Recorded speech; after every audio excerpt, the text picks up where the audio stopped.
Esan sindikatuak eskatu du hauteskundetarako deialdia egitea eta gaur jarri da data, urriaren 30. Aurrekoak egin zirenetik 4 urte eta 2 egun geroago. 6 sindikatu daude ertzaintzan, gehiengoa dutenak ez dira bileran egon gaur.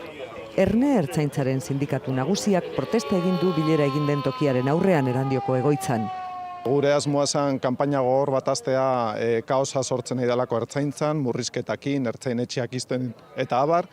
Eta, klaro, garbi ikusten dugu, sindikatu horrek laguntzeko barne sailari konbokatu ditxula hauteskundeak eta ordun gure ekintza guztiak geldituko litzateke mugatuta. Bilera ditu genien sindikatu guztiei eta bakarrik parte hartu dute 3 sindikatu. Esan, Euspel eta Komisioen Soberanaz etorri dira bilera horretara eta bilera horreta denon artean adostu dugu.